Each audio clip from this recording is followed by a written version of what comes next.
All right, welcome to the Purpose Driven Mom Show, episode 379. I'm super excited because I have Jessica Rogers here, and we're going to be talking a little bit about how she started her business, her experience in the Purpose Driven Mom Club, and how she's trying to lean against any of those fear, that little inner critic, as we like to call her, as she grows and scales her business. And we're also going to dive in. I'd love to talk a little bit too about this, the learning curve, Jessica, of like, oh, I don't know this. Now what? And I don't know this. And then now what?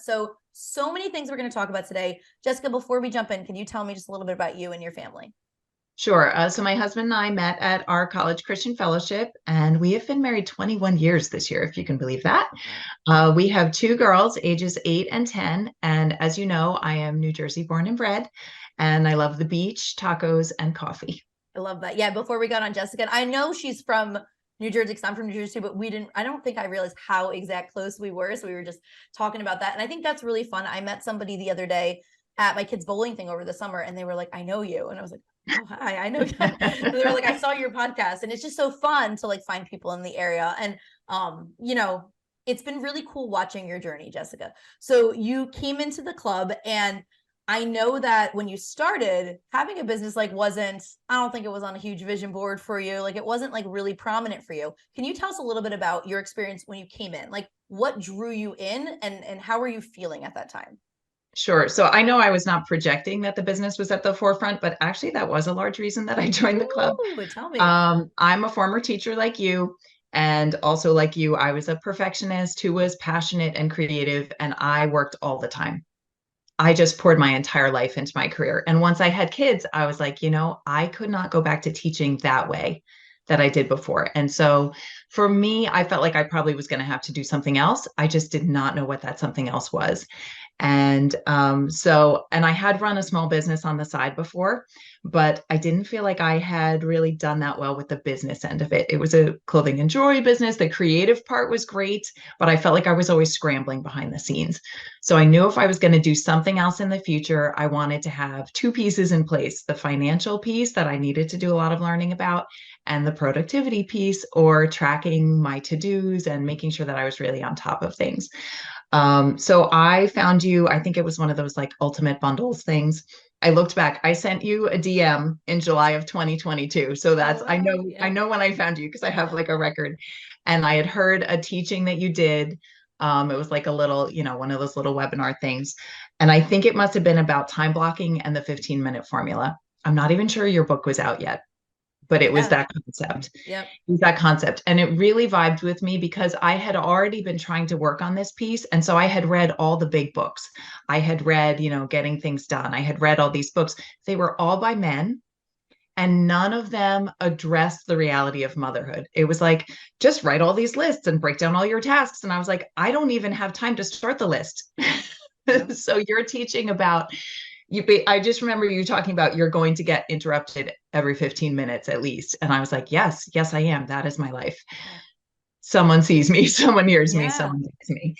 Um, so I started, implementing some of your systems, not perfectly, of course.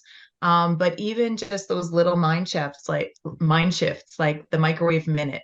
I realized, hey, I'm burning all those minutes scrolling my phone or trying to make a cup of coffee, always trying to relax or like find a minute for myself. But I realized that if I just took all those minutes and put them together, I could actually have 15 or 20 minutes a day to do something meaningful. Oh, yeah, I And love that that. was really eye-opening for me. It was like, wait a minute, I do have time to do something. I can't go back to teaching the way that I did, but I could do something. Oh, I love So it. that was huge for me. Oh, I love that. And I love that you said that because I think a lot of times, like, like our brains don't like to multitask, right?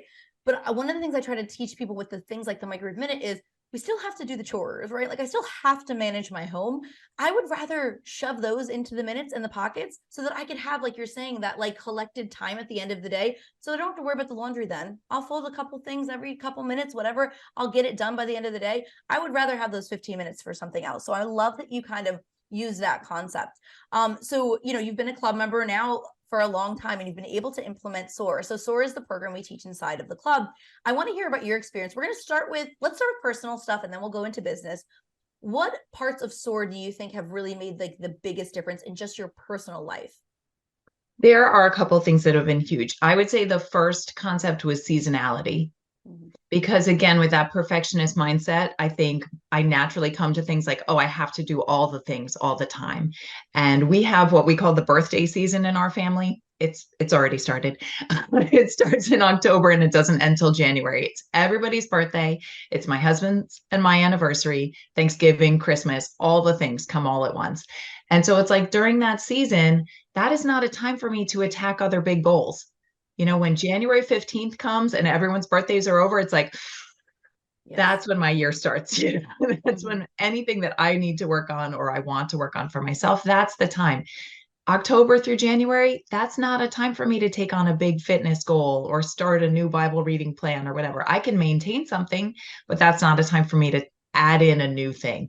I need to be doing all those things that are have just become routine and are those, oh, I'm gonna forget your tiers now, but help me out. Like Yeah. those, I can do Yep. like my tier, is it what, three and Yeah. four Tiers three and goals four. then? Hmm. Yeah, I can do those during my busy season, but I can't take on ones and twos during that time. Oh, I So that's Jessica, been huge for can me. I ask you though, because I love this, and we also are in the birthday season. Ours goes September all the way through December as well. So There you we've got go. them all with all the things too. So I remind myself of the same thing. And I love the way you said that. Like I can maintain a goal, but it's not a good time for a new goal. How did you get your brain on board with that? Because as someone who's a, recovering id, right, perfectionist, it is really hard for us to slow down and say that that's okay. I think one of the issues we have with a lot of the moms that come in is they're like, no, but I have to do it all now. And I know, it's always evolving, never perfect, but I'm wondering, like, how did you get your brain on board with being like, this isn't the season for that? You know, ironically, I think it actually is long-term planning Mm-hmm. because I have a plan for when I'm going to do that thing. And that also has helped a lot. I know there's a lot of women in the club with ADHD. I'm not diagnosed or anything like that, but I definitely have that creative brain that has ideas all the time. And so for me to say, okay, here comes an idea, where do I put that idea? And I can say, okay, well, I'm not working on that now. And when my brain sparks one of these things, it's like, okay, that's not the time for that. I can work on that in January. I And like that. also working with you, you know, one of the things that I didn't like before is that I felt like ideas and tasks were always swirling around and there wasn't a system to know that I was on top of them. And of course, things still slip through the cracks. But I just have that sense. I don't have that sense anymore of like, if I don't do it right now, I'm never going to get to it. I think that was part of the problem. Knowing that I have a plan that, oh, I am going to get to it and it's in this month at this time, that's really helped a lot. 100%. I think it really ties into that perfectionism, right? Because we have this picture and it's like, if I don't do it now, it's never going to happen. Right. And then we get afraid that we must do everything. But, I love this, the long term plan, because often we'll think, and I think it's like a society thing, a limiting beliefs thing, whatever it is. If I don't do it now, I'm failing or I'm a quitter or whatever it is. But it's like, it's just not the season for that. And it's okay. It's okay to say this goal doesn't make sense right now. It's okay to start a goal and realize it doesn't make sense right now. And I'm glad that you were able to do that, because that's like one of the key levers. Like once you can really grasp that, I feel like you get like a weight lifted off your shoulders a little bit. Like, oh, I don't have to show up and perform at a million miles an hour all the time. And I can still get things done. Right. It's not, I'm not going to do anything, or I'm going to do everything like at this intensity. It's like, where do I meet it in the middle? Did you find that? Absolutely. And I think that kind of goes with, did you guys read the book Drop the Ball? Am I? No. Oh, No. wait, no, Oh, that's this month. That's this month's book. okay. I Okay. haven't read it yet. Yeah, I was like, wait, no, but that's familiar. No, that's this month's book. Yes. I haven't read it either. I just Mm-hmm. listened to a podcast about it. But that concept of, was part of the tagline was something about doing more by doing less. Yeah. And I feel like that's kind of the same thing. You know, I wrote down that you can do the things that are important to you right now, but you cannot do everything. 100%. Or that lie we believe as women, you know, that, oh, we can have it all. Yes, you can have it all, but you cannot have it all at the Same same time. time. And I Yes. had to really internalize that. Oh, I love it. Yeah. I would say the second thing for me was messy action. That does not come naturally to me. It's like, no, no, let me plan it out perfectly. Once I had kids, there was no planning anything out perfectly anymore. That was gone. That was out the window, you know? So messy action is, it's helped in my personal life. It's helped in my business, to be able to do something rather than just talking about it and realizing that, you know, it's kind of that saying of like, shoot for the moon. If you don't make it, you'll land among the stars. It's like, even if I don't get all the way to my goal, I'm going to be closer. And even if I stop and take a break and come back to it, I can pick up where I left off instead of picking up at zero. Yeah. And I tell people that a lot. I'll say, like, not that I don't care if you hit your goals, I just want you to move forward, right? Because for so many of us moms, we have these beautiful goals we want, and we get so stuck in, if it doesn't look this way, I don't have these 3 hours this morning to sit in my cozy chair and do my Bible reading, I'm not going to even try, right? But once, like, you've done, you can grasp that, like, 15 minutes is enough. That B+ work is going to be good. It's better than letting it kind of sit and not happening, you know? And I feel like you have really embodied that with, like, the start of your business. So I want to switch and hear, I know it, but I want them to hear, like, a little of this origin story and this journey, because I feel like this year has been such a huge journey for your business. It's been really fun on this end to watch it go. So tell everybody a little bit about your business and how all of it started for you. Okay, so the business is called Peaceful Home Organizing. And that really, I feel like the name really embodies the heart of it. I am naturally organized in some ways, but not in others. And my organizing journey, like many women, came out of a point of overwhelm in my own life. I had one daughter who was 3, one daughter who was 5. I work with a lot of clients with a 5-year-old where you're coming out of that toddler time. There are toys everywhere in the house, and you're just starting to feel totally overwhelmed and like, I cannot live like this anymore. So that was me. And my journey was compounded by the fact that we had a medical crisis in our family at that time. And one of my daughters was diagnosed with leukemia, which meant that many people were reaching out to us and giving us things, which is so sweet, right? And such a blessing. But the downside of that blessing is our house looked like a toy store. It was just filled to the brim, and I could not take it anymore. So I started an organizing journey. I started learning all the things. And at the end of it, I didn't realize how much of it I had internalized until I went to start volunteering at our new church coming out of the pandemic. And people kept saying to me, "You're so organized. Oh, wow, you're really organized." You know, it's all these old, nice, retired people. "She's so organized. Look at her. She's so," and I was like, what are these people talking about? Why does everyone keep saying that? Now, meanwhile, for the past 3 or 4 years, I had been praying, "God, show me what this next chapter is supposed to be. I know I can't go back to teaching the way that I was before. What do you have for me? What should I be doing next?" And it's like, you're asking the question, then over here, you keep getting this answer. I'm like, are these two things supposed to go together? So coming out of that, I was like, okay, maybe this is something that I could really help people with. And I started helping friends and family. And then pretty soon, other people caught wind of what I was doing even before I had launched. And I started helping other moms.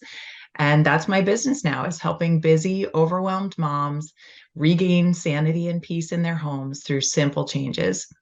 Love it. I love it. And I've been privy to the other end of it, right? Like, I feel like we've gotten on coaching calls and I've gotten to see the light in your eyes as, like, I feel like God's downloaded. There's been signs. You're like, is this a sign? Is this what I'm going to do? Like, I literally feel like I've gotten to watch all of this. And now, I mean, that was what, like the start of the year? I'm trying to think timeline wise. So I think 2021 was when I started volunteering. Mm-hmm. And that's when I was kind of coming to the calls and saying, like, I think there's something I'm supposed to be doing next, but I'm not Yeah. sure. And then it was like, as the year went on, I was like, well, I guess I could do this. I started learning more about the business part. I got certified, et cetera.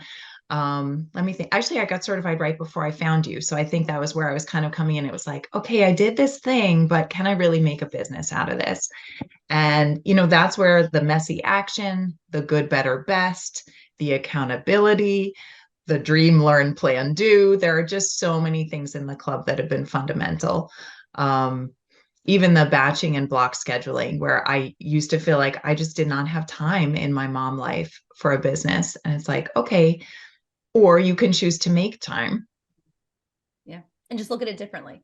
I and think, look at it differently. because I think people sometimes will be like, well, I just can't do what you do, right? Like, I don't have the time. And I'm like, I'm not switching my hours around. I just prioritize a little bit differently. Like, I'm like, if I didn't theme out my blocks, I feel like I would either hyper fixate on one thing all day and then everything else would fall through the cracks, right? Or I would feel so overwhelmed with it. So tell me then about how you manage the work part. Let's talk about the time blocking a little bit with the work, right? Because you do online stuff, you do some in-person stuff, you're still having to manage the social media stuff. And you have your kids, right? And you have your life, and you have, whatever your guys are cleaning up in the house at this, wherever all of that's Exactly. Whatever right life now, happens that you right? didn't You guys, are on yes, top of all that. those things. how have you been able to use some of the SOAR principles to like really allow you to find the time and not stay in that like victim of like, oh, I just can't do it, it's a busy season for me? I think the main thing, honestly, for me as someone who was coming out of being a stay-at-home mom was giving myself permission to work on something other than the home. Yeah.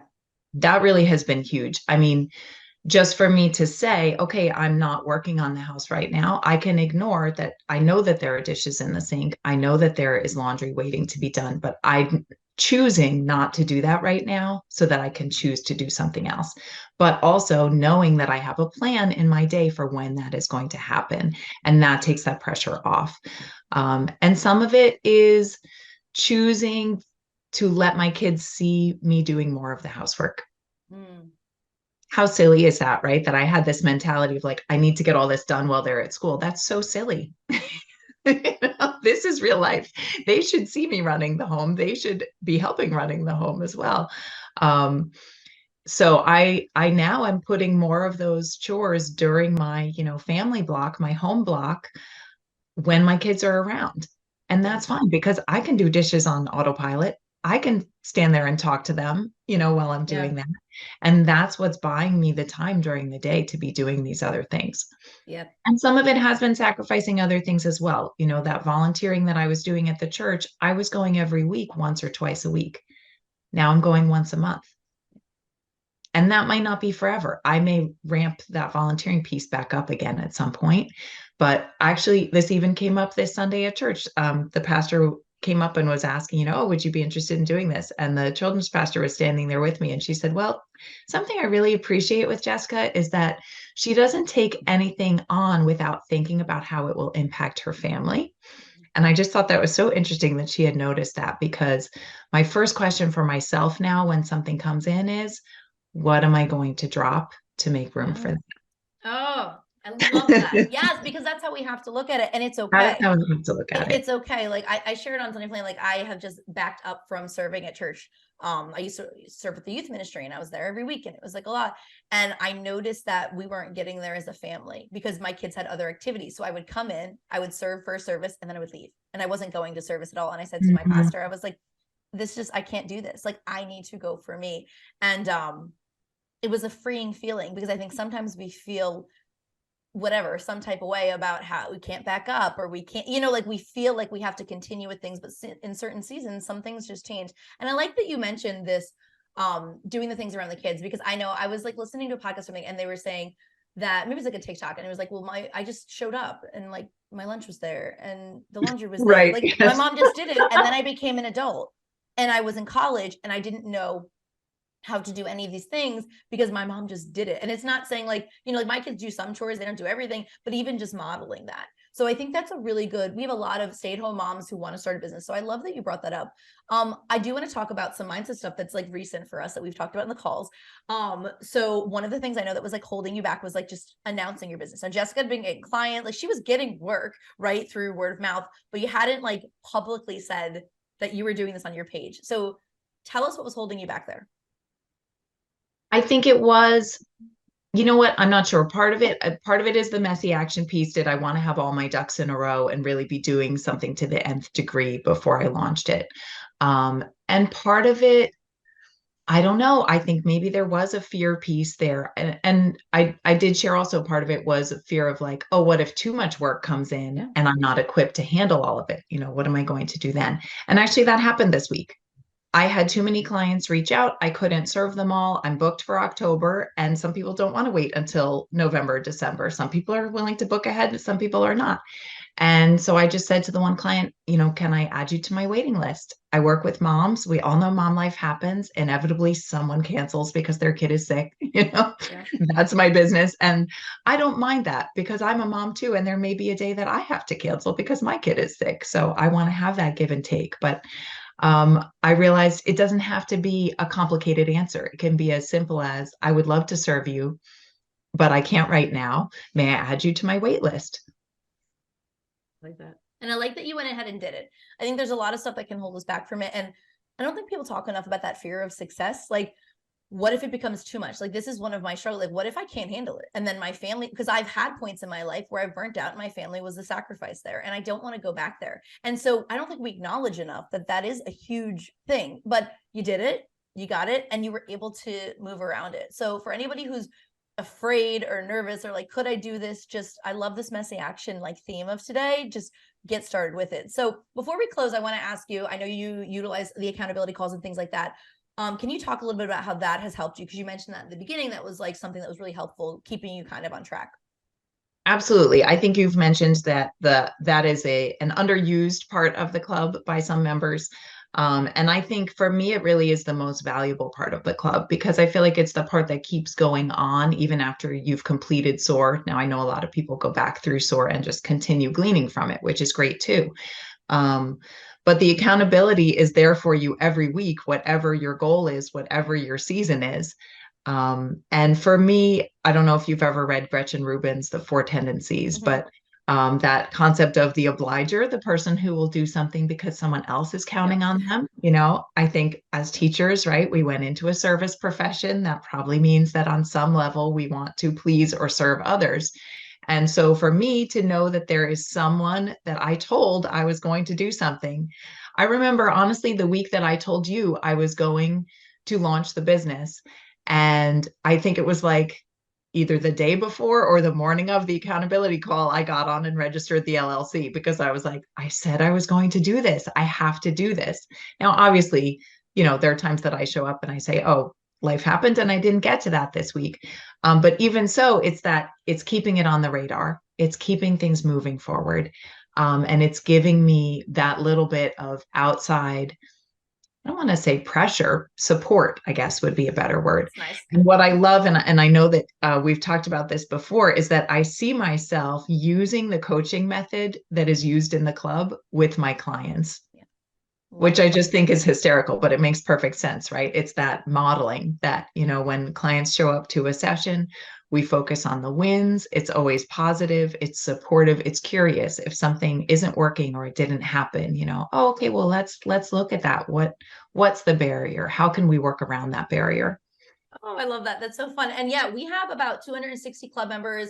We average between 40 and 60 that get on calls each week, which isn't like a small part, but we always tell, so club members, if you're listening to the podcast today, or watching us on YouTube, like come join us on a call. Like our coaches want to hold your hand because there is something about that, especially for moms, right? We do for everyone so much. So it is very rare that we have other people in our lives that are holding us accountable. And so just knowing, people tell me all the time, Cara, I said I was going to do that one thing. So 20 minutes ago, I did that one thing Right. because I need that. And I always say, like, you need external motivation while your internal motivation muscle grows, right? Like we're just told be motivated, but like not a lot of us are actually naturally motivated. I always say, like, I'm very naturally driven.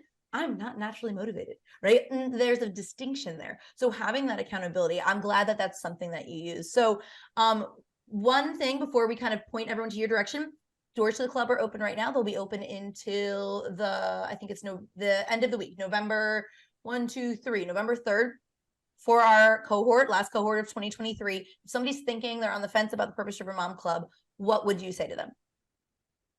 Just do it. Honestly, I mean, people said that to me, and it took me. And you mentioned this, that there's usually like an average number of months, right, that it Yeah. takes people from the time they come in contact with you until they join the club. And I don't know if I was in the scope or not. I think so. I think I found you in July, and I think I joined in September, maybe. It's about Um, 6 to 7 months. yeah. We And found on what put me average. over the edge was the accountability, because I was like, you know what? I'm spinning my wheels on some of these goals. I just want someone to come alongside me. Yeah. Have And that that process. really can make so much difference. And it's funny because that basically is the business that I have right now, right? Is Yeah. helping women with their decluttering and organizing goals. A lot of them know what to do. They know what they want to do, but they're not doing it for some reason. And I always say you don't have to do it alone, which I really think is your message as well. Yeah, 100%. I think, again, back to the pressures that are on us as moms, we're taught, we're told, like, of course you have to do this by yourself. And it's so interesting because people will come to calls and they'll be like, well, this goal's kind of silly. And it's like, no, it's not. Right. There's so many things that we didn't learn. And if it's not working for you, like, it's not silly. Sometimes we just need that accountability. So club doors are open. Go to purposedrivenmom.com/club. Jessica, tell people where they can connect with you. You heard her; she's booking out for the in the future, and you do in person and online stuff, right? I So do, and I'm using one of your techniques. I am beta launching a new product, yeah. or beta testing a new product, and I am launching a customized whole house organizing plan where I go through your whole house with you on Zoom and provide you at the end with a customized principal plan for everything that you need or want to do in your house. So you can find me at Peaceful Home Organizing on Instagram. You can find me at peacefulhomeorganizing.com. Facebook, you can email me at jessica@peacefulhomeorganizing.com. Well, we're gonna have everything, Jessica, linked up over at a purposedrivenmom.com/podcast 379. Or you can scroll down on YouTube. You can scroll down over on the podcast to check it out. But Jessica, thank you for your time today. And I am just so proud of you. So I hope you take time to just like pause. And I hope what this has done, I've done a couple of these like case studies where I've talked to club members, and I always tell them like, make sure you listen to the episode because I want you to remember like how far you've come. Because it's awesome to watch. Awesome. Thank you so much.